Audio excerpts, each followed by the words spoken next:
Pemimpin yang bertumbuh dan berubah di dalam karakter. Bapak-bapak yang dikasih oleh Tuhan Yesus Kristus, mengapa kita perlu mempelajari ya bagian atau topik tentang pemimpin yang bertumbuh dan berubah di dalam karakter? Karena Kolose pasal 3 ayat 5 sampai dengan 14, ya salah satu aja tadi saya kutip, di sana dikatakan, karena itulah matikanlah dalam dirimu segala sesuatu yang duniawi, yaitu percabulan, kenajisan, hawa nafsu, nafsu jahat, dan juga keserakahan, yang sama dengan penyembahan berhala. Semuanya itu mendatangkan murka Allah atas orang-orang durhaka. Bapak-Ibu yang dikasihi oleh Tuhan Yesus Kristus, seringkali hari-hari ini saya melihat ada fenomena baru di dalam dunia kekristenan kita. Fenomena apa itu? Di mana ada orang mengklaim dirinya sudah bertobat kepada Kristus. Tetapi tidak terlihat, tidak terbukti, tidak terwujud buah-buah atau produk dari pertobatan. Ya. Tidak terlihat dengan konkret, dengan nyata, buah-buah atau produk atau tanda bahwa dia sudah sungguh-sungguh bertobat kepada Kristus.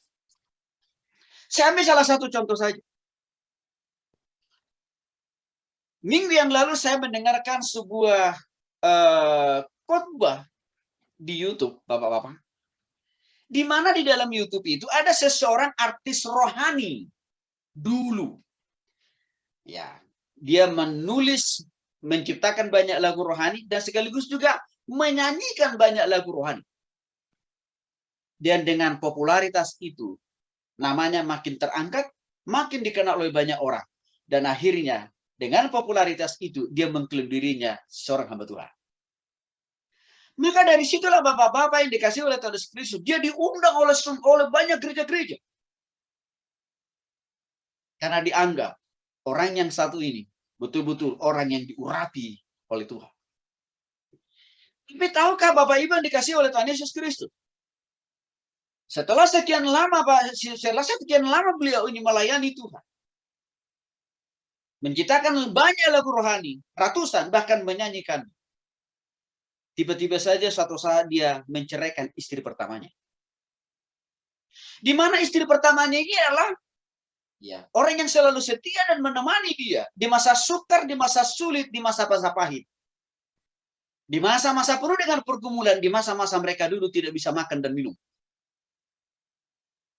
Tetapi bapak-bapak yang dikasih oleh Tuhan Yesus Kristus, setelah beliau ini populer namanya dan diundang oleh banyak gereja-gereja, rupanya beliau ini mulai lupa daratan. Artinya lupa atas komitmen kasih setia dan juga kasih sayang dari istrinya. Karena akhirnya beliau ini menceraikan istri pertamanya dan dia menikah dengan wanita yang lain. Lalu dengan demikian Bapak Ibu yang dikasih oleh Tuhan Yesus Kristus, maka dia bersaksi dan berkhotbah di gereja itu dengan mengatakan begini. Dulu saya belum bertobat kepada Kristus.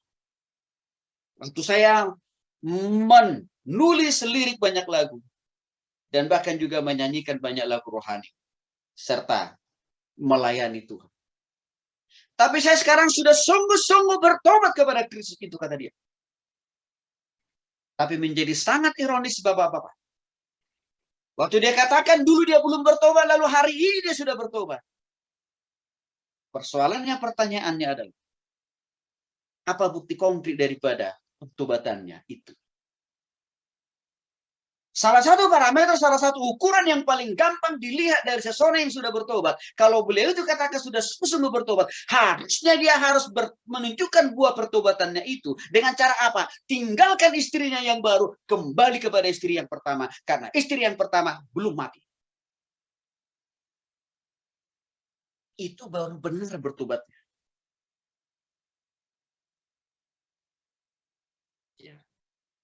Itu baru benar bertobatnya.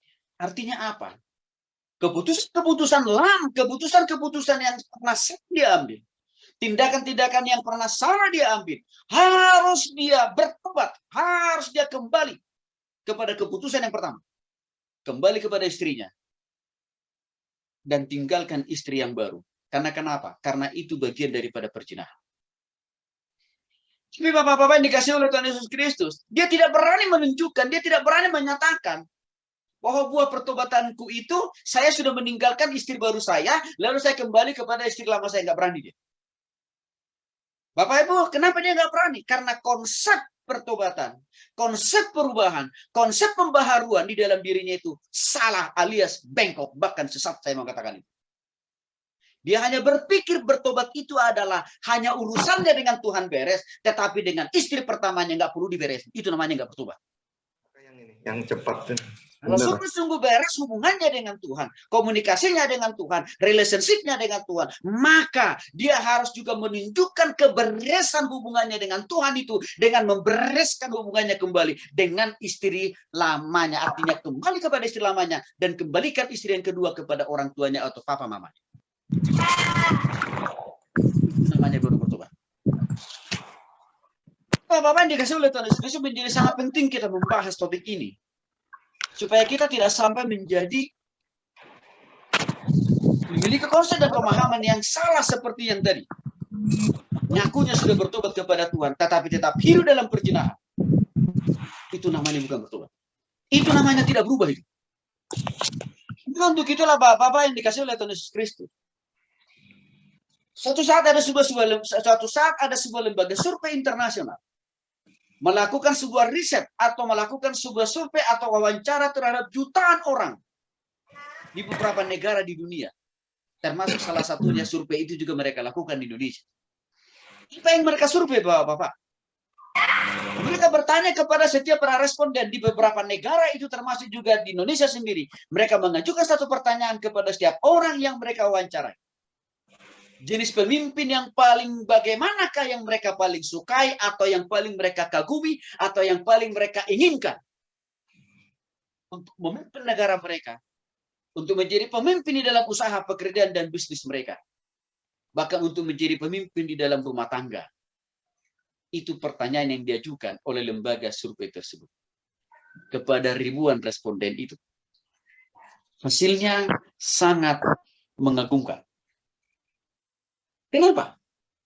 Hampir 99% dari 1.000 orang, ya, hampir 99% responden mengatakan bahwa pemimpin yang paling mereka kagumi, pemimpin yang mereka sukai, pemimpin yang mereka harapkan, ya, di dalam memimpin bangsa dan negara mereka, di dalam memimpin usaha pekerjaan dan bisnis mereka, atau di dalam memimpin diri mereka dalam konteks rumah tangga, mereka katakan mereka lebih mendambakan dan mengharapkan seorang pemimpin yang berkarakter.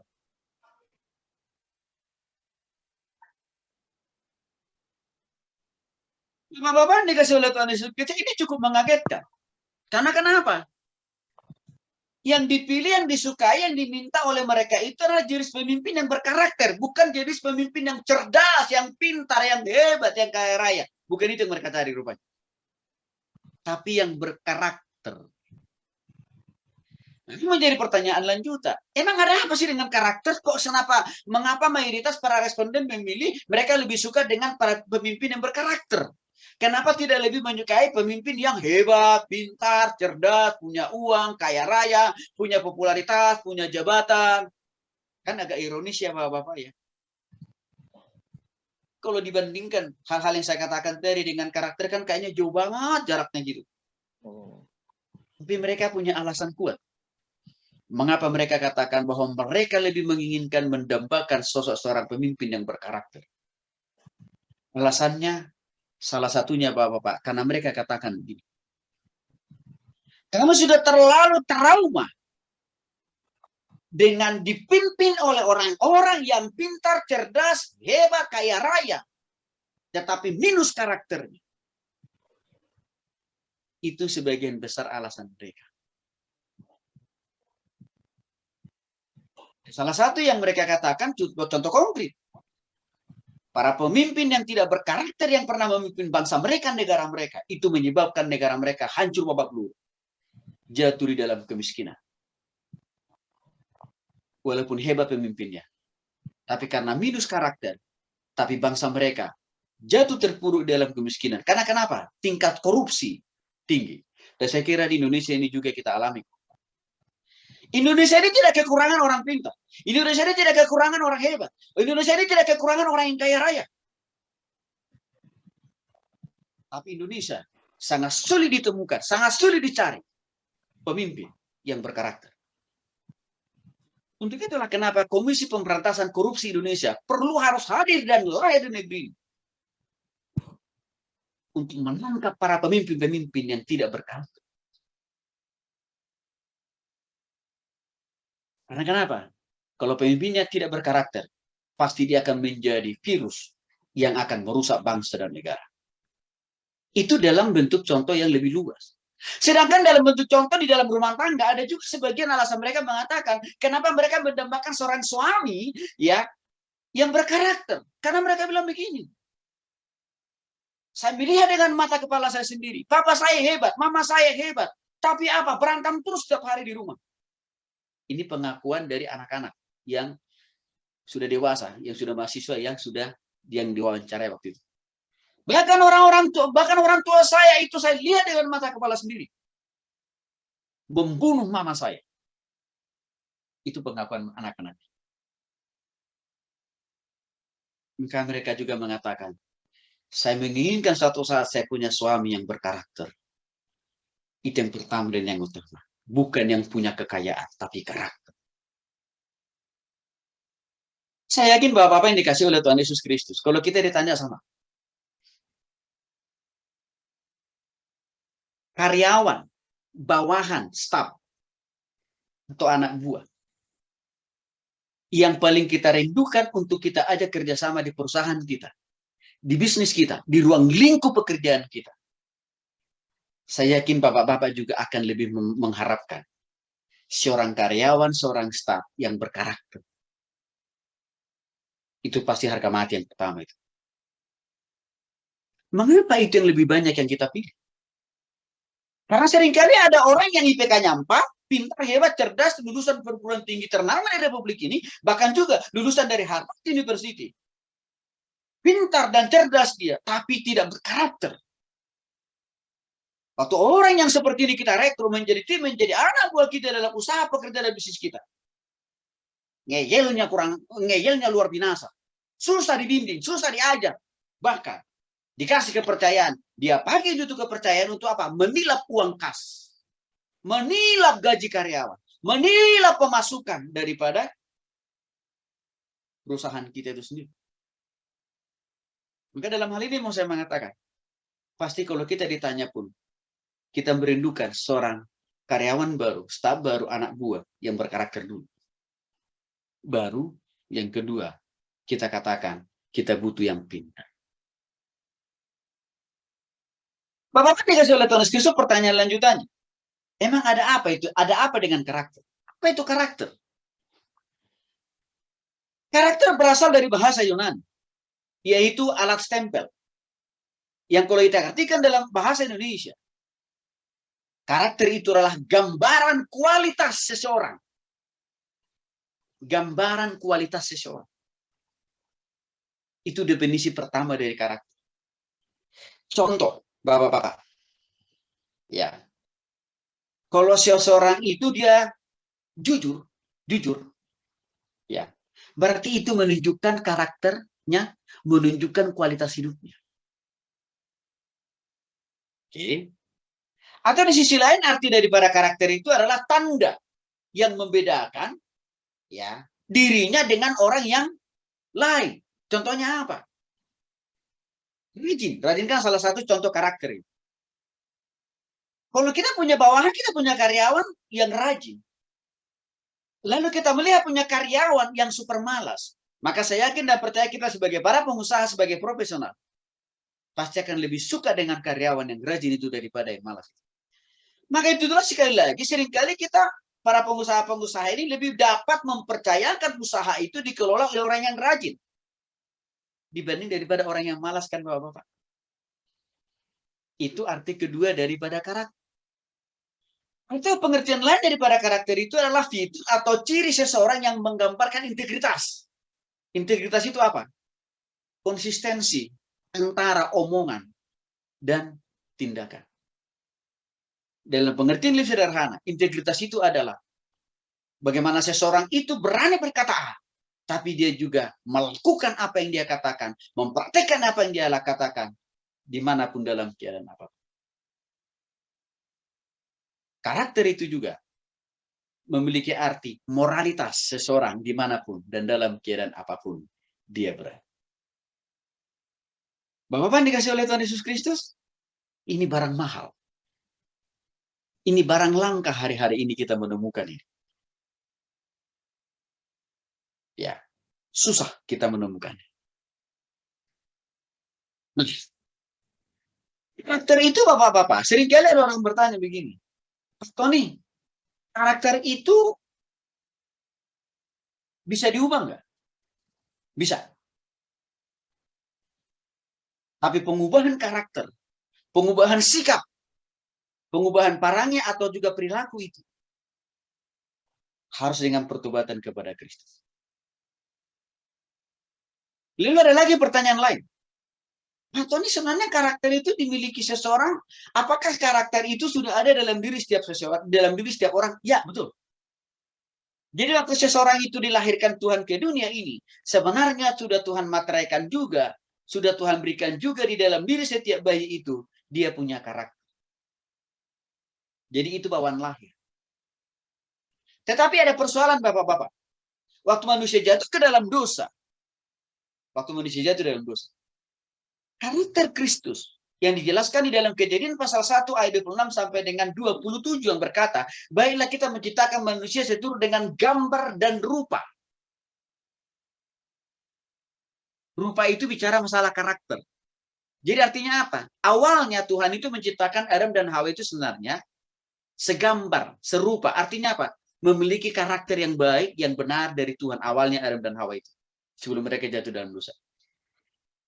Tapi karena Adam dan Hawa sudah jatuh dalam dosa, bapak-bapak, karakter Allah itu, sifat-sifat Allah yang benar, yang baik di dalam diri Adam dan Hawa, itu mengalami degradasi, mengalami pengikisan. Artinya apa? Karakter-karakter atau sikap-sikap perilaku-perilaku yang positif, yang benar itu lama-kelamaan makin hilang dia. Akibat kita Tuhan dosa manusia. Maka yang semakin lebih dominan muncul adalah perilaku-perilaku atau karakter-karakter yang negatif atau yang buruk. Itu alasannya bapak-bapak. Karena setiap manusia yang lahir ke dunia ini kan produk dari Adam dan Hawa. Tentu lewat orang tua kita. Maka dengan demikian, setiap orang yang lahir ke dunia ini juga mengandung karakter-karakter yang buruk dari Adam dan Hawa. Sebagai konsekuensi atau akibat daripada dosa tadi. Maka untuk itu dibutuhkan proses pengubahan, pembaharuan karakter, pembentukan karakter itu. Sejak kapan? Dan itu harus diawali, itu harus dimulai dari pertobatan. Orang itu sungguh-sungguh kepada Kristus. Karakter yang positif, karakter yang murni, karakter yang benar. Tidak langsung secara otomatis bapak-bapak yang dikasih oleh Tuhan Yesus Kristus. Itu terbentuk hanya sekedar karena dia penganut agama Protestan, atau karena dia penganut agama Katolik, atau penganut agama lain. Tidak langsung ada jaminan. Orang yang beragama sekalipun, orang yang taat beragama, taat berdoa, taat batal kita, tidak ada langsung kepastian, tidak ada langsung otomatisasi. Karakter orang itu langsung benar dan baik. Enggak ada. Mengapa? Kok bisa? Di dalam agama itu kan diajarin berdoa, batal kita, dan sebagainya. Kan ada unsur dosa tadi, Bapak. Ya. Termasuk juga seseorang yang punya pendidikan rendah sekalipun yang tidak berpendidikan, atau yang orang yang sudah berpendidikan amat dan sangat tinggi sekalipun, tidak juga secara otomatis orang itu memiliki karakter yang benar, yang baik. Saya mau kasih contoh. Hari-hari ini tidak asing bagi kita untuk mendengarkan berita dari Komisi Pemberantasan Korupsi. Orang yang bergelar doktor pun juga disikat oleh mereka juga karena melakukan korupsi. Berarti masalah karakter kan? Orang yang bergelar profesor sekalipun juga disikat oleh KPK Karena kenapa? Karena nyolong juga. Bahkan ada juga di antara mereka karena nyabu mengkonsumsi narkoba. Lalu bagaimana dengan kalau dia punya jabatan sebagai pendeta? 11-12. Tidak secara otomatis kalau orang sudah jadi pendeta, kalau orang sudah jadi pastor, dengan jabatan itu langsung dia karakternya benar. Enggak juga. Karena fakta membuktikan. Ini baru loh saya dengar berita ini Bapak-Bapak. Nanti Bapak-Bapak bisa cek di YouTube. Ada seseorang, nama beliau ini cukup terkenal, karena dia dikenal sebagai seorang pendeta plus sekaligus YouTuber. Ajaran dia ini sangat kontroversial, karena ajaran dia ini menolak ketritunggalan Allah. Dan dia katakan, Yesus yes, Allah Tritunggal. No. Pasti Bapak tahu siapa itu. Bapak yang dikasih oleh Tuhan Yesus Kristus. Setelah dia punya nama yang besar, dikenal banyak orang, pengikut di YouTube-nya juga luar biasa, sudah sampai jutaan itu. Bahkan saya dengar langsung dari kesaksian yang mengaku. Ya, seorang wanita nih. Rupanya si wanita ini salah satu pengerjanya dia. Dilecehkan secara seksual. Supaya Bapak-Bapak tidak makin bertambah penasaran, saya kasih nama inisial. JT. Nanti Bapak-Bapak cek di YouTube-nya. Itu baru 3 hari yang lalu saya dengar itu YouTube itu. Tapi Bapak-Bapak yang dikasih oleh Tuhan Yesus Kristus. Bukan hal yang baru, bukan hal yang asing bagi saya. Kalau orang yang begini pasti akan jatuh pada waktunya. Mengapa? Mungkin Bapak-Bapak masih ingat seringkali saya katakan di dalam pembelajaran kita. Kalau apa yang kita pahami, apa yang kita pelajari, sesuatu hal yang sesat, sesuatu yang salah, kita masukkan dalam pikiran kita, maka praktek hidupnya pasti bengkok. Waktu saya dengar nama beliau ini dengan ajarannya yang sesat itu, saya langsung terpatri dalam hati dan pikiran saya. Tunggu waktunya Tuhan. Tuhan akan tunjukkan ajaran itu palsu atau benar. Dan tidak berlama-lama. Tuhan tunjukkan bahwa ajarannya itu palsu. Terbukti dari apa? Dengan dosa seksual yang sedang dilakukan dengan salah satu sistemnya. Nanti Bapak-Bapak bisa cari di YouTube. Nanti saya kasih linknya. Saya katakan lewat apa yang saya katakan lewat kesaksian itu, Bapak-Bapak. Seseorang yang saya katakan tadi masuk sekolah teologi S1, S2, S3 sekalipun, bahkan jadi pendeta pun, tidak langsung secara otomatis langsung dia punya karakter yang benar. Enggak. Ini kamu cuma yang pertanyaan begini ke saya. Pak Tony pendeta sebesar itu bisa jatuh dalam dosa gimana itu Pak Tony? Ada 2 alasan. 1, bisa saja orang itu belum sungguh-sungguh bertobat. Itu kemungkinan besar. Yang kedua, tidak selalu hidup dipimpin dan dikuasai oleh Roh Kudus.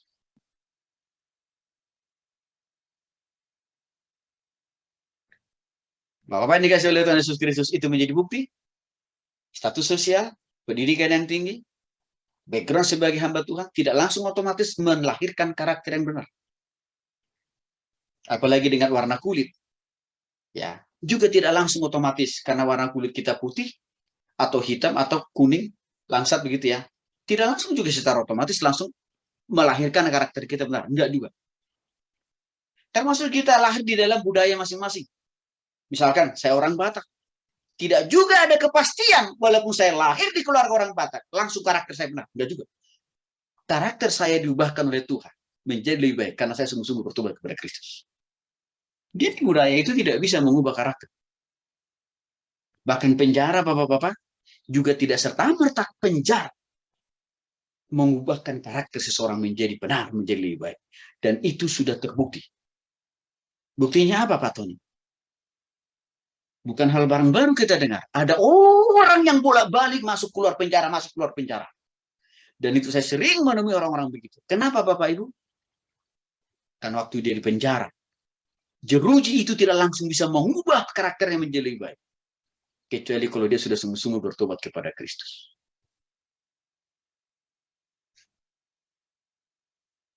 Karakter yang baik hanya bisa ditumbuh kembangkan melalui pertobatan kepada Kristus, melalui pertumbuhan, melalui perubahan di dalam Kristus.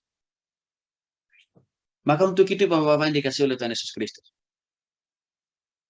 karakter, syarat mutlak yang harus dimiliki oleh setiap kita para pemimpin, kepala-kepala rumah tangga, dan juga harus perlu dimiliki oleh istri dan anak-anak kita, termasuk juga orang-orang yang kita pimpin dalam level kita masing-masing. Maka untuk itu Bapak-Bapak yang dikasih oleh Tuhan Yesus Kristus, mari kita lihat bagian-bagian dari Alkitab kita. Kita mau lihat dulu Kolose pasal 3 ayat 5 sampai 9. Kolose pasal 3 ayat 5 sampai 9.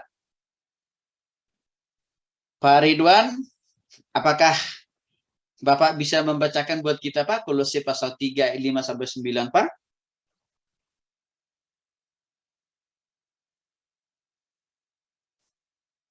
Kolose pasal 3 ayat 5 sampai 9.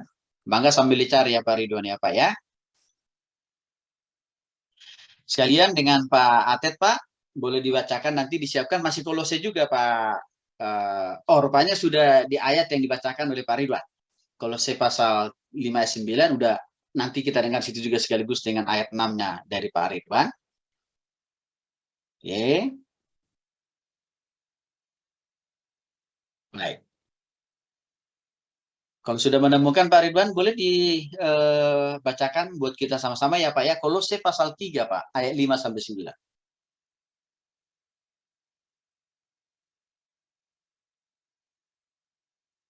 Suaranya mungkin bisa dibuka Pak ya.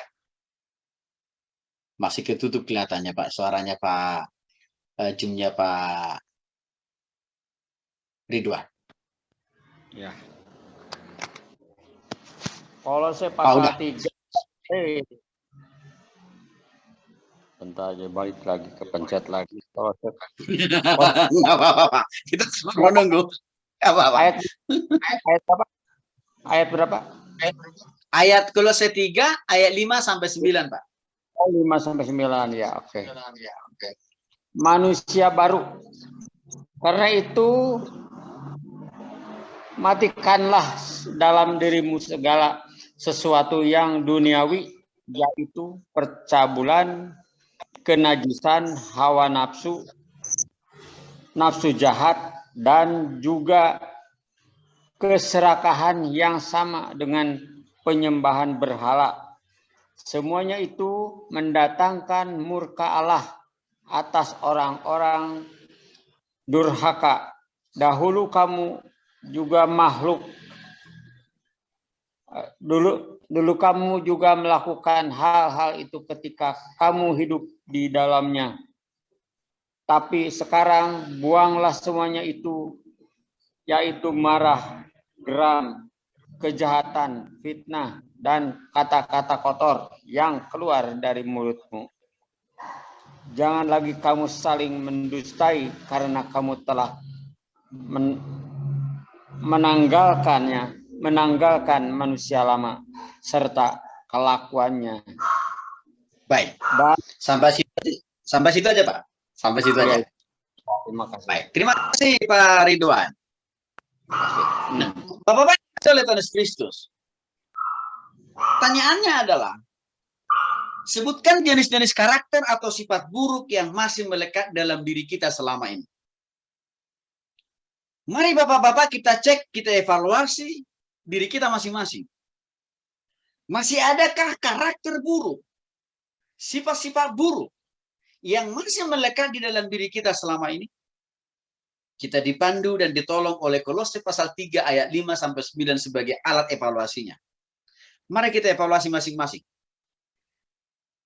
Dalam Kolose pasal 3 ayat 5 sampai 9 ini Bapak-bapak, kita akan menemukan beberapa jenis karakter negatif yang harus kita tinggalkan, yang harus kita pangkas, yang harus kita matikan itu tidak boleh lagi muncul, bahkan menguasai, mendominasi hati, pikiran, perasaan, tindakan, dan perbuatan kita dimanapun dalam keadaan apapun. Apa itu Pak Tony? Percabulan.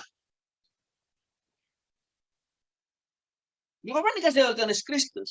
Percabulan itu seseorang dikatakan sudah jatuh dalam percabulan, bukan hanya sekedar karena sudah melakukan secara real, secara konkret, ya. Percabulan itu dengan wanita lain. Bukan hanya diukur dari situ seseorang itu jatuh dalam percabulan. Bukan. Tetapi waktu di hati dan pikiran kita, baru di hati loh Bapak-Bapak ya, baru di hati aja. Baru di hati muncul untuk mencabuli istri orang. Nah, itu kita sudah jatuh dalam dosa percabulan. Walaupun mungkin tidak pernah kita lakukan itu secara konkret. Tapi itu sudah masuk dalam ranah dosa, jatuh dalam dosa percabulan. Sama juga, waktu keinginan untuk mencabuli seseorang atau orang lain, di dalam pikiran kita muncul.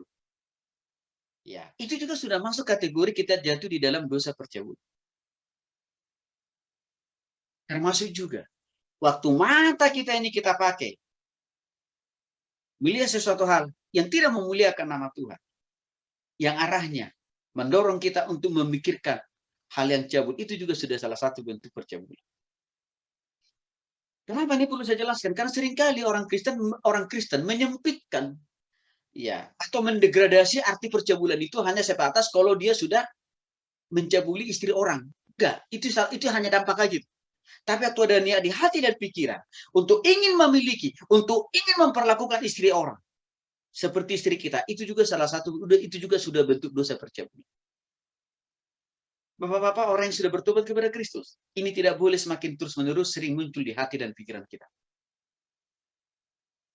Kalau masih ada, ayo hari ini kita harus tinggalkan itu. Harus kita matikan. Harus kita apa? Mengalahkan itu melalui pertolongan kuasa Roh Kudus. Demikian juga halnya dengan kenajisan. Kenajisan itu bukan hanya sekedar diukur waktu kita mengkonsumsi narkoba, bukan. Tetapi waktu ada di hati kita dan di pikiran kita, muncul sesuatu hal yang porno, muncul sesuatu hal yang kotor, muncul sesuatu hal yang tidak berkenan di hadapan Tuhan, yang tidak memuliakan nama Tuhan. Itu juga kita sudah jatuh di dalam dosa kenajisan. Maka ini juga tidak boleh, Bapak-bapak, sebagai orang sudah bertobat kepada Kristus. Ini tidak boleh semakin sering muncul di hati dan di pikiran. Apalagi juga tidak boleh ini muncul dalam tindakan dan perilaku kita. Apalagi yang harus kita jauhi. Hawa nafsu. Apa maksudnya hawa nafsu? Dorongan untuk terus menuruti, menginginkan, dan bahkan memuaskan nafsu birahi. Kedagingan kita dengan cara yang tidak benar. Dengan cara tidak benar itu artinya apa? Mengambil istri orang lain. Itu tidak boleh lagi muncul. Terus menerus mendominasi, menguasai hati dan pikiran kita. Karena kita sudah punya Roh Kudus. Apalagi yang harus kita jauhi? Keserakahan. Bapak-bapak, beda ya. Keserakahan itu artinya kan tidak ada rasa puas, tidak ada rasa syukur. Artinya keserakahan itu adalah ingin memiliki semua apa yang menjadi milik orang lain menjadi milik sendiri. Serakah itu namanya. Ingin hanya dia sendiri menjadi orang yang kaya raya di dunia ini. Orang lain harus dimiskinkan. Itu bentuk serakah. Dalam bentuk contoh yang lain. Dia berusaha mematikan usaha dan bisnis orang lain. Dengan menfitnah, dengan menjolimi kompetitornya, supaya hanya dia yang kaya raya. Itu juga salah satu bentuk keserakahan. Sebagai orang yang sudah bertobat kepada Kristus, Bapak, ini nggak boleh semakin terus-menerus muncul di hati dan pikiran kita.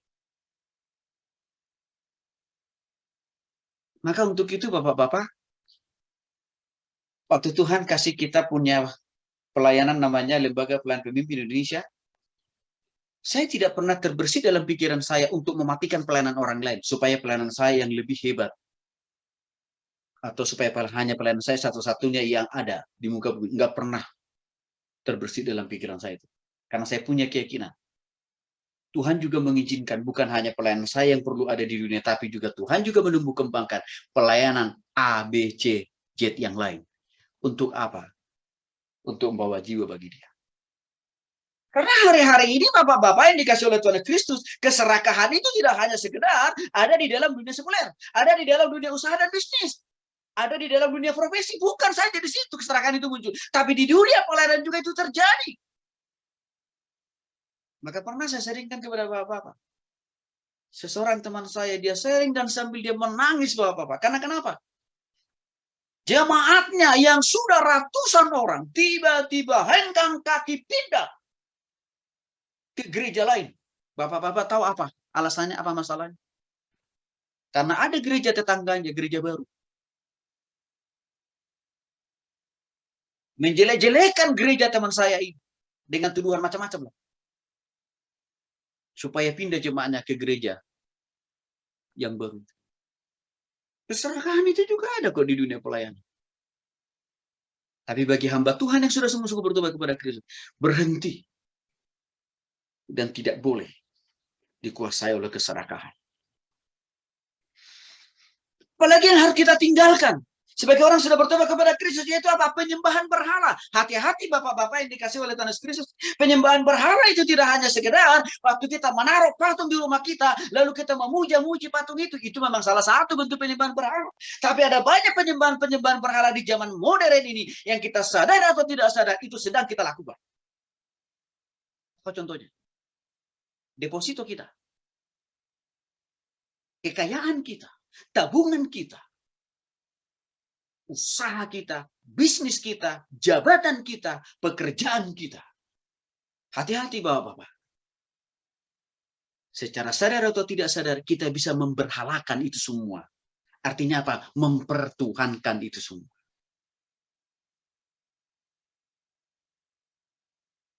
Walaupun mungkin di sisi lain hari Minggu kita masih ibadah, tiap hari kita masih berdoa, masih baca firman Tuhan. Tetapi yang ada di hati dan pikiran kita tiap-tiap hari, kita menganggap kita hidup karena kita punya uang, karena kita punya cuan, atau karena kita punya hepeng yang banyak. Itu juga salah satu bentuk keberhalaan.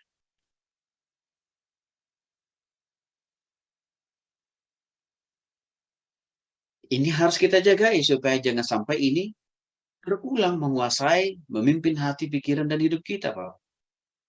Apalagi yang harus kita evaluasi, harus kita tinggalkan dari dalam diri kita sebagai orang yang sudah bertobat. Suka marah-marah. Apakah di rumah? Apakah di tengah-tengah karyawan kita? Atau juga di tengah-tengah konsumen kita? Kalau hanya karena persoalan kecil, dikit-dikit harus selalu kita marah-marah, berarti kita masih menyimpan karakter yang buruk. Ini penting harus kita jauhi, Pak. Apalagi kita anak Tuhan, kan? Bayangkan, Bapak-Bapak, kalau karyawan kita itu saudara kita seberang. Dan mereka tahu, kita itu rajin berdoa, rajin baca Alkitab, rajin ibadah, kan gitu ya? Wah. Tentu mereka lihat. Tiap-tiap hari, tiap-tiap waktu kita maki-maki mereka. Kira-kira apa kata mereka? Apa kesimpulan mereka? Di dalam hati mereka tentang kita. Oh, rupanya begini yang namanya orang Kristen ya. Rajin berdoa, rajin baca firman Tuhan, tapi tukang marah-marah. Saat bapak-bapak, ada seorang karyawan sebuah perusahaan. Kebetulan yang punya orang Kristen itu yang punya perusahaan ini. Dia orang seberang, si karyawan ini. Lalu dia bilang begini, Pak Tony, aneh ya Pak ya. Bapak itu, bos saya itu setiap hari saya lihat dia Pak. Sebelum mulai kerja, dia udah lebih duluan datang ke kantor. Dan yang dia lakukan, apa? Berdoa, baca Alkitab. Dan berdoanya Pak lebih dari 1 jam. Itu kata si karyawan ini. Lalu saya bilang, lalu masalahnya di mana? Tapi Bapak tahu nggak? Selesai dia berdoa baca Alkitab, marah. Dan kadang-kadang saya dan karyawan yang lain dimarahin tanpa ada sebabnya, tanpa ada alasannya.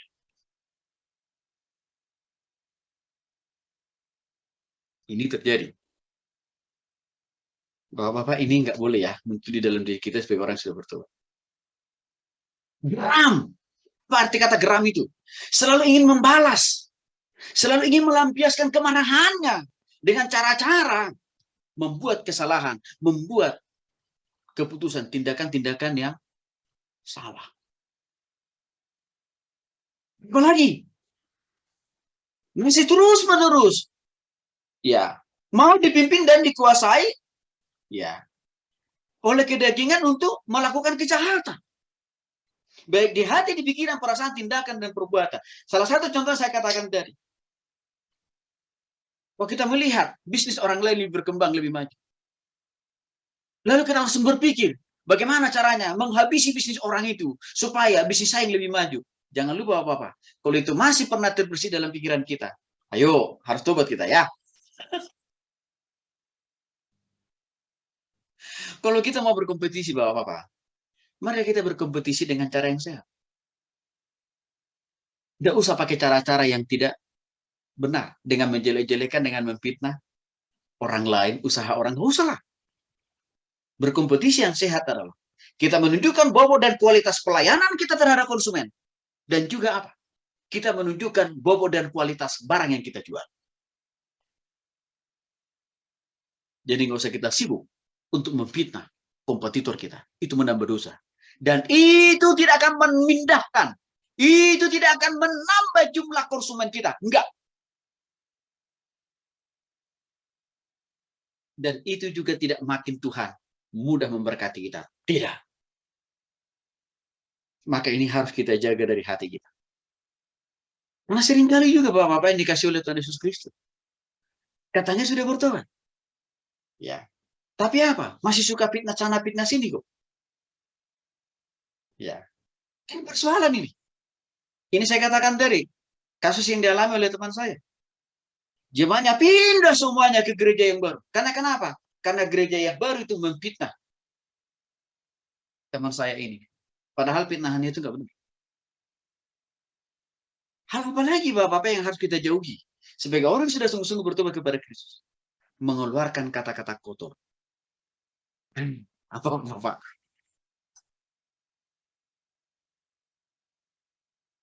Jangan sampai seperti si pengusaha Kristen tadi Bapak-Bapak. 1 jam dia berdoa, 1-2 baca firman, tapi selesai itu yang keluar dari bibir dan mulutnya adalah kata-kata mutiara dari kebun binatang. Kan begitu. Itu pertanyaannya di mana bedanya yang kita yang sudah bertobat kepada Kristus dengan orang yang sudah bertobat?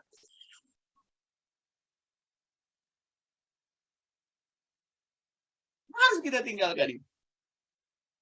Hal apa lagi yang harus kita tinggalkan sebagai orang yang sudah bertobat kepada Kristus? Jangan ada dusta di antara kita. Jangan ada dusta di antara kita dengan Tuhan, dan juga tidak boleh ada dusta lagi di antara kita dengan istri kita, dan juga tidak boleh ada dusta lagi di antara kita dengan anak kita, dan juga tidak boleh ada dusta di antara kita dengan orang-orang di sekitar kita. Saya kasih contoh, Bapak-bapak, karena kita ini kan para pengusaha dan profesional. Iya. Kelangkaan minyak goreng. Ya, yang masih ada imbasnya sampai hari-hari ini. Pemerintah untuk menekan dan juga melakukan menstabilkan itu. Kenapa? Jangan lupa. Ada juga pengusaha-pengusaha Kristen yang bisnisnya di bidang minyak goreng apa? Markup juga. Nimbun juga. Ini tidak boleh terjadi, Bapak-Bapak. Saya kasih cara dalam bentuk yang lain ya, Bapak, supaya lebih real. Contohnya lah, Bapak. Kita tahu harga dasar barang kita. Ya kan? Dan kita tahu juga standar harga. Tetapi janganlah kita sebagai pengusaha Kristen ya naikin harganya itu nggak kepalang tanggung.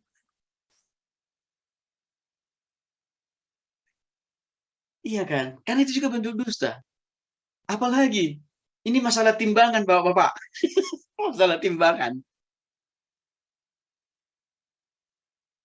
Ya, saya berharap timbangan di toko kita, ya, di usaha kita itu Bapak tolong jangan ditambahin beban baru supaya waktu orang mau nimbang beratnya sudah lebih duluan, lebih timbangannya sudah menghasilkan berat lebih duluan. Nggak boleh sebagai anak Tuhan.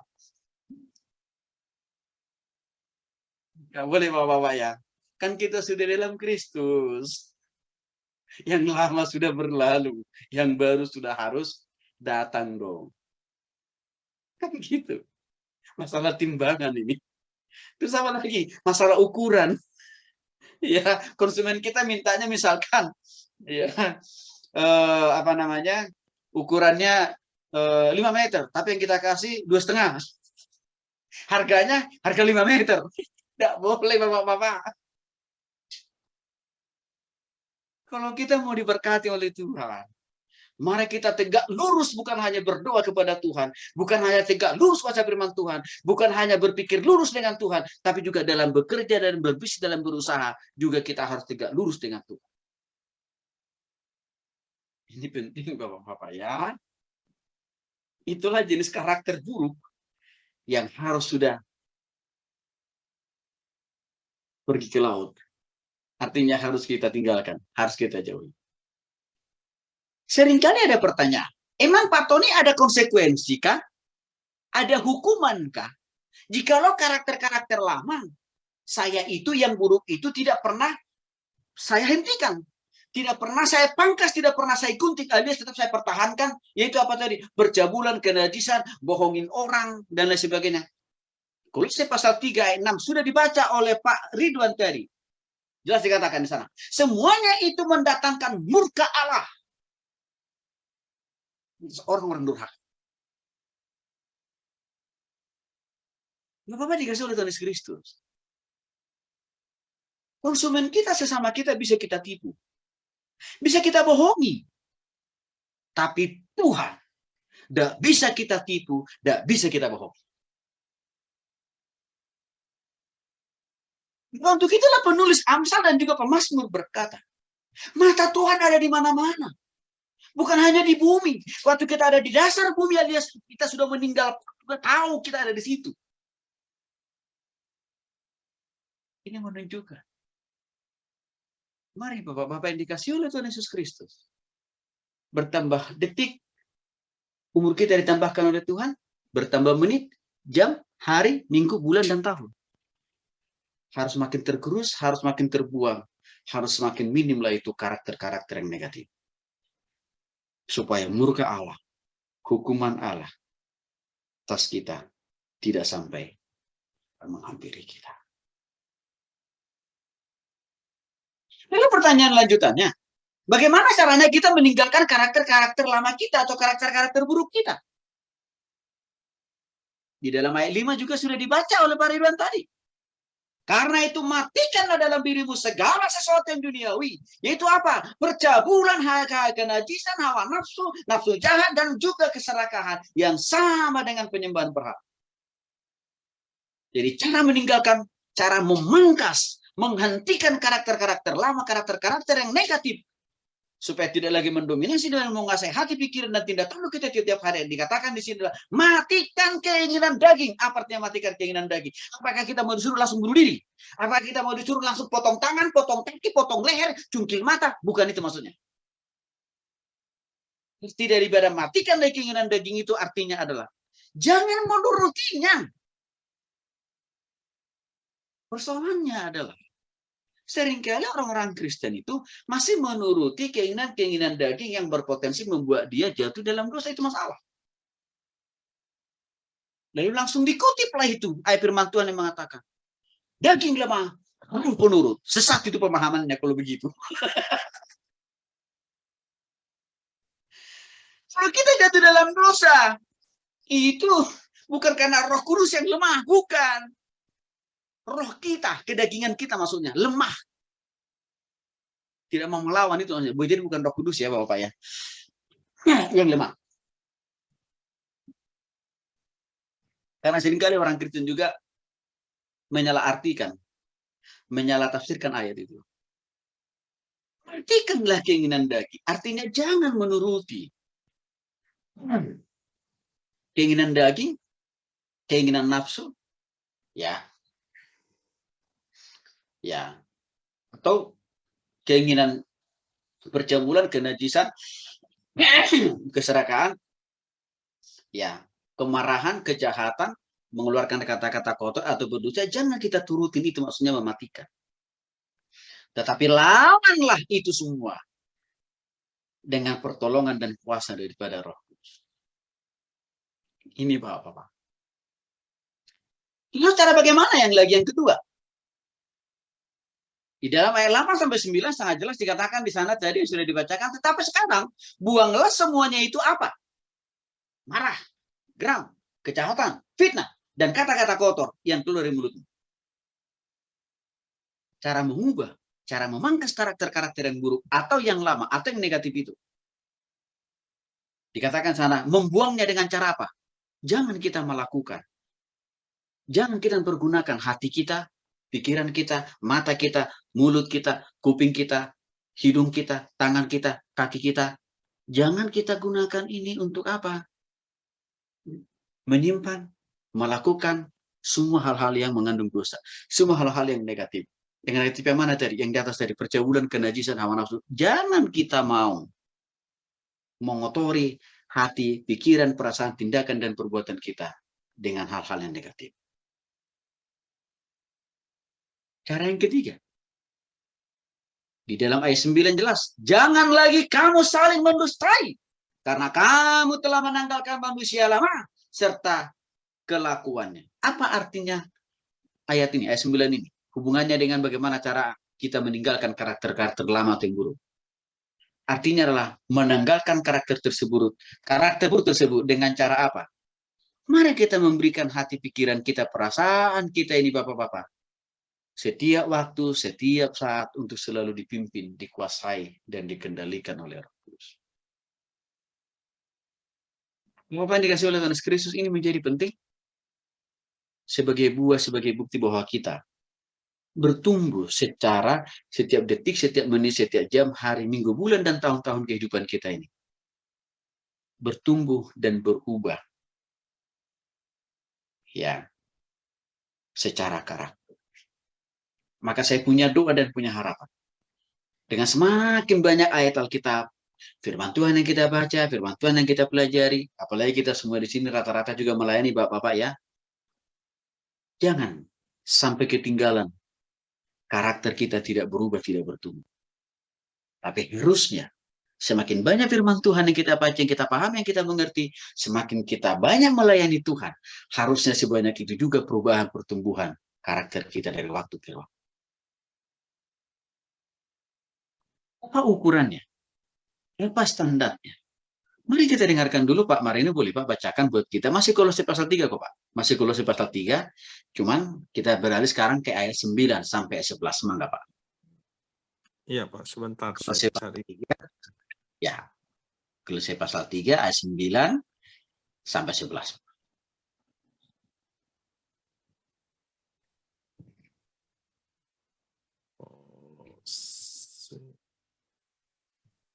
Kolose 3 ayat Kolose 9. pasal 3. Ya, Kolose 3 ayat 9 sampai 11. Ayat 9. Jangan lagi kamu saling mendustai, karena kamu telah menanggalkan manusia lama serta kelakuannya, dan telah mengenakan manusia baru yang terus-menerus diperbaharui untuk memperoleh pengetahuan yang benar menurut gambar Khaliknya. Dalam hal ini, tiada lagi orang Yunani, atau orang Yahudi, orang bersunat, atau orang tak bersunat, orang barbar, atau orang skit, budak, atau orang merdeka. Tetapi Kristus adalah semua dan di dalam segala sesuatu. Baik, terima kasih Pak Marino. Nah, seringkali muncul pertanyaan begini Bapak. Apa sih ukurannya? Bahwa karakter kita itu sudah mengalami perubahan ke arah yang lebih baik. Bahwa karakter kita itu sudah semakin lebih banyak melahirkan, mencerminkan, mempraktekkan hal-hal yang benar, hal-hal yang positif, hal-hal yang baik. Apa sih ukurannya? Kolose pasal 3 ayat 9 sampai 11 menyatakan dengan jelas. Ukuran yang pertama adalah melalui perubahan. Ya. Jadi bapak-bapak yang dikasih oleh Tuhan Yesus Kristus, soalnya orang yang sudah sungguh-sungguh bertobat kepada Kristus dengan orang yang belum sungguh-sungguh bertobat kepada Kristus, gampang sekali melihatnya. Gampang sekali, iya, membedakannya. Gampang. Orang yang sudah sungguh-sungguh bertobat kepada Kristus harus terlihat dengan jelas dan nyata dan konkret perubahan-perubahan ke arah yang lebih positif, perubahan-perubahan ke arah yang lebih benar, perubahan-perubahan ke arah yang lebih baik. Baik dalam berpikir, baik dalam berbicara, baik dalam melakukan segala sesuatu di dalam usaha, pekerjaan, bisnisnya, bahkan juga di dalam segala tanggung jawab. Kalau kita mau kasih contoh yang lebih konkret, apa contohnya? Meninggalkan kebiasaan yang dulunya suka bohong, ya jangan lagi dong dipelihara itu. Jangan lagi dong ditumbuh kembangkan itu. Berhentilah. Ya. Meninggalkan kebiasaan untuk berdusta. Terus apa lagi? Tidak membedakan orang berdasarkan ras, suku, agama, dan status sosial. Karena kenapa? Orang yang berbeda agama itu pun, bapak-bapak, Tuhan tidak ajar kita membenci mereka, kan? Enggak. Tapi justru Tuhan katakan perlu juga mengasihi mereka. Karena dengan kita mengasihi mereka, kita punya ruang dan kesempatan beritakan Injil kepada mereka. Jadi kalau masih ada dalam pikiran kita, oh, karena sukuku adalah suku Batak, maka yang paling keren, yang paling hebat, itu pasti suku Batak lah. Ah, berarti saya belum bertobat itu. Itu sebaliknya. Karena sukuku adalah suku paling mayoritas di muka bumi ini, di muka bumi Indonesia ya. Suku Jawa berarti yang paling keren, yang paling oke itu suku Jawa. Itu nggak boleh itu. Tapi di sisi lain, karena kita orang Kristen, lalu kita berpikir, konsumen yang mau saya layani itu harus yang beragama Kristen. Bapak-bapak, repot hidup ini kalau begitu. Harus kita tanya dulu, agama orang itu baru kita layani. Padahal dia mau beli paku kok. Tapi kita mau tanya. Tar dulu ya Pak. Bapak agamanya apa? Oh agama saya bukan Kristen. Oh maaf Pak. Saya nggak jualan paku untuk orang yang bukan agama Kristen. Sampai gitu. Enggak kan Bapak-bapak?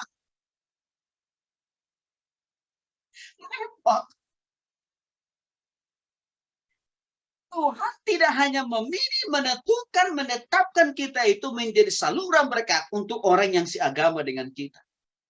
Untuk orang yang satu gereja, untuk orang yang satu denominasi, untuk orang yang satu suku, untuk orang yang satu warna kulit. Enggak. Firman Tuhan katakan dalam Injil Matius, kita harus jadi garam dan terang. Apa arti garam dan terang di situ? Harus siap menjadi lilin-lilin kecil.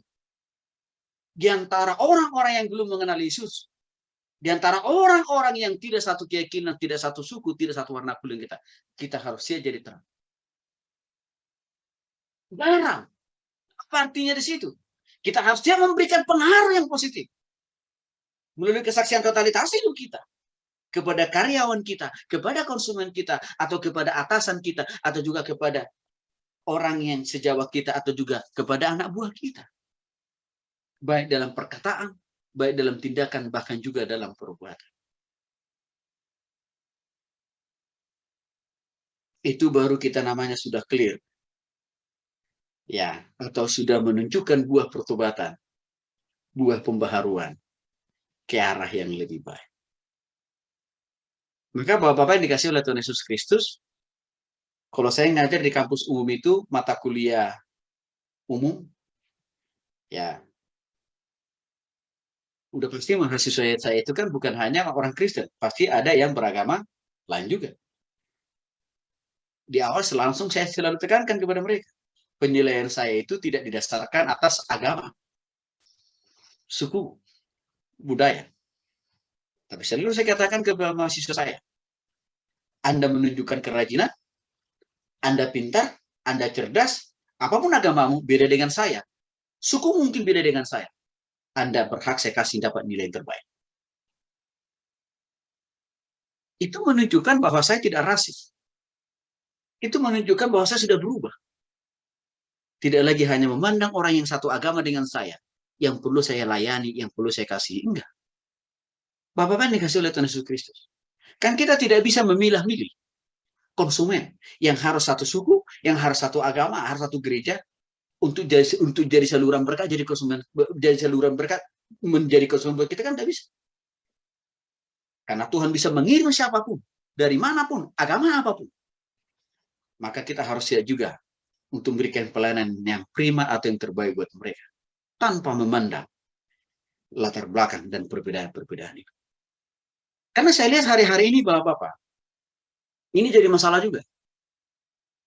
Masih ada juga misalkan anak-anak Tuhan ya, yang belum sungguh-sungguh berubah dan bertumbuh dalam Kristus. Bahkan gereja dan pelayanan. Karena tidak satu pelayanan, karena tidak satu gereja, yang terjadi. Dia fitnah habis itu orang lain. Dia hina itu gereja, ditulah gereja yang ini sesat, gereja yang paling benar.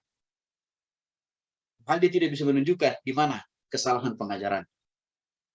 Ini jadi persoalan. Jadi kita harus clear dari situ, Pak.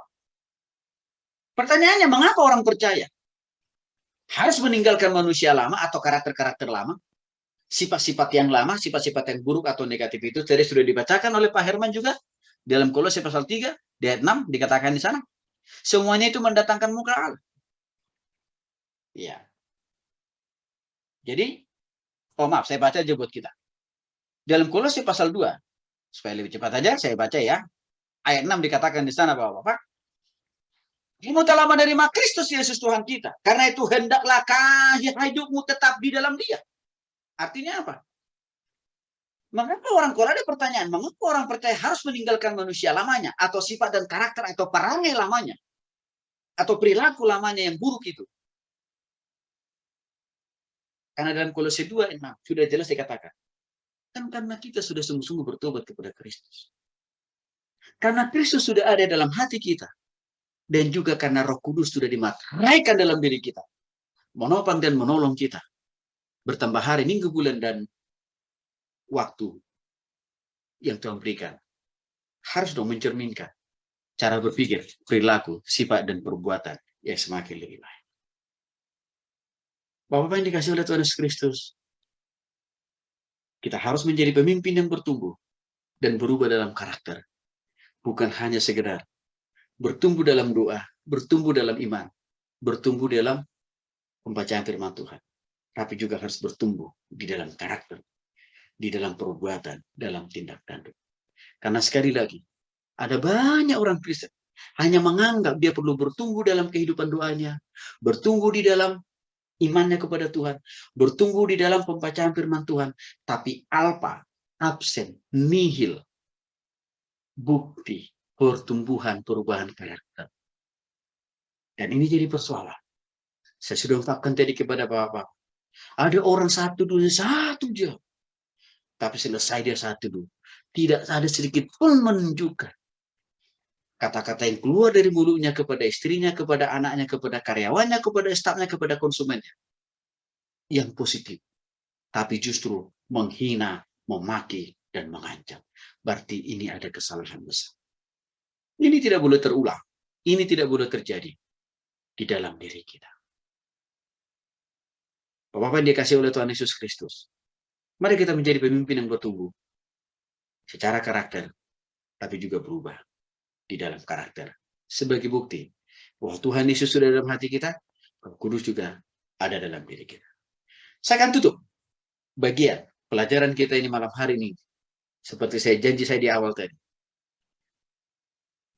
2 jam bersama dengan Tuhan di meja kasih. Bapak-bapak dikasih oleh Tuhan Yesus Kristus. Awal mulanya sebenarnya adalah ada benjolan sebesar bola pingpong di tangan kiri saya, persis di pergelangan. Awalnya ini menurut saya tadinya, saya lagi nyuci. Lalu saya mindahkan air di ember. Begitu Bapak ya. Lalu langsung ketekuk. Nggak ada rasa sakit waktu itu. Tapi 2-3 hari saya lihat, jadi ada semacam bulatan di sini. Lalu saya ambil minyak telur. Lalu saya coba oles-olesin. Karena saya pikir-pikir ini keseleo kali. Pengalaman waktu zaman dulu. Pakai dioles-oles pasti bisa hilang. Gitu. Lalu bertambah hari, minggu, saya oles-olesin, makin membengkak dia Bapak. Lalu akhirnya saya tanya sama anak binaan saya, anak fakultas kedokteran 4 yang sudah lulus. Ya, saya tanya dia, kok ini kira-kira gimana nih? Wah, Bang Tony harus periksa ke rumah sakit. Lalu saya dikasih, saya seniornya dia, nomor kontak dokter spesialis bedah. Lalu saya ketemu dengan beliau. Lalu setelah itu beliau diagnosa. Lalu saya tanya, dok ini apa sebenarnya, saya bilang. Kok kenapa bertambah hari bertambah bengkak? Lalu beliau bilang, Tony indikasi besarnya, sebenarnya ini saya lihat ada ya semacam oli tulang ya. Jadi kalau mesin motor atau mobil kan ada oli mesin gitu ya. Nah, rupanya sama juga. Tulang kita ini kan punya oli tuh, punya minyaknya. Nah, rupanya itu pecah. Ya, dari selaput pembungkusnya itu pecah dan dia hanya dihadang atau dihambat oleh kulit luar saya. Nah, itu yang pecah. Nah, singkat cerita Bapak-Bapak dikasih oleh Tuhan Yesus Kristus. Akhirnya 3 hari kemudian beliau jadwalkan saya untuk operasi. Jatuhlah itu di hari Rabu jam 4 sore. Dan setelah saya masuk ruang operasi dan saya dibius total karena memang agak cukup sulit. Tadinya dokter itu memperkirakan ini cukup 1 jam sebenarnya. Tapi di luar dugaan lebih dari 1 jam. Tapi Bapak-Bapak dikasih oleh Tuhan Yesus, saya tidak mempersoalkan masalah kenapa waktunya menjadi lebih dari 1 jam. Karena bagi saya tetap ada rencana Tuhan yang indah dan rencana Tuhan yang manis. Sebab begini Bapak-Bapak, waktu saya sudah dibius total, hal yang pertama yang langsung muncul di hati dan pikiran saya adalah suatu perkataan. Dan saya yakin perkataan ini bukan hanya perkataan karena pengaruh obat bius, bukan. Tapi memang perkataan imam. Apa itu? Yang saya katakan waktu itu di hati dan pikiran saya. Ya, mulai dari detik pertama. Ya, sampai 2 jam berikutnya selesai operasi. Saya katakan, Yesus itu benar-benar Tuhan dan Juru Selamat. Yesus itu adalah penyembuhkanku. Yesus itu pasti bisa memulihkanku. Waktu itu terbersit, waktu itu muncul keluar dari hati dan pikiran saya, Bapak-Bapak. Saya langsung dibawa oleh Tuhan dalam kurun waktu 2 jam. Ya, ke sebuah taman yang amat dan sangat luas. Dan seumur hidup saya, udah terlalu banyak taman yang pernah saya kunjungi, ya, belum pernah saya menemukan taman seindah yang mana saya dibawa oleh Tuhan pada saat saya 2 jam di meja operasi itu. Belum pernah saya menemukan seindah ya taman itu ada di Indonesia khususnya. Saking saya menikmati betapa saya dibawa oleh Tuhan dalam 2 jam mengelilingi taman itu, rasanya tidak ada penghalang buat saya untuk melihat ke bagian taman sebelah kiri atau juga taman sebelah kanan. Selalu artinya apa? Saya bisa melihat dengan begitu luas. Begitu indah, begitu manis, dan bahkan begitu damainya di taman itu. Bahkan waktu saya semakin melihat jauh ke depan, juga tidak ada tembok yang menghalangi saya melihat jauh ke depan. Selain daripada apa? Indahnya, manisnya, damainya taman itu sendiri. Bapak ini kasih oleh Tuhan Yesus Kristus. Bagi saya, baru kali ini saya dibawa oleh Tuhan dalam satu pengalaman rohani yang luar biasa. Selama melayani Tuhan lebih dari 20 tahun. Maka saya punya keyakinan. Taman itu, saya katakan dalam video YouTube kesaksian saya, adalah gambaran dari surga. Tetapi juga saya katakan juga, surga yang sesungguhnya pasti lebih indah daripada taman itu sendiri. Apa yang mau saya sampaikan lewat ini kepada Bapak-Bapak yang dikasih oleh Tuhan Yesus Kristus? 1. Tuhan Yesus yang kita sembah, yang kita puji, yang kita puji. 100%. Melalui pengalaman iman yang saya alami. Ini sudah melampaui daripada pengalaman. Sudah melampaui daripada pengetahuan Alkitab. pengalaman iman. Benar-benar Yesus dan Tuhan. Itu pertama. Maka dengan demikian, Bapak-Bapak, sesuka dan sesulit apapun kita dalam hidup ini, jangan perlu tinggalkan Yesus. Jangan pernah ragukan kasih setia dan pertolongannya. Yang kedua, benar-benar 100%. Bagi kita yang sudah sungguh-sungguh bertobat kepada Kristus, bertumbuh dan berubah dalam karakter. Hidup di surga itu, Bapak-Bapak, 100%. Begitu damai, begitu tenang, dan begitu membahagiakan. Maka action point yang mau saya sampaikan lewat bagian itu kepada Bapak-Bapak. Selama kita hidup di dunia ini, kita pasti akan menghadapi tantangan pergumulan persoalan. Tetapi jangan pernah mundur satu titik pun untuk meragukan pertolongan Tuhan. Karena kenapa? Ada surga yang terbaik, yang tanpa masalah, tanpa pergumulan, tanpa sakit penyakit seperti yang kita hadapi di dunia ini. Itu tidak lagi ada kita dapati. Itu kita di surga. Terima kasih Bapak.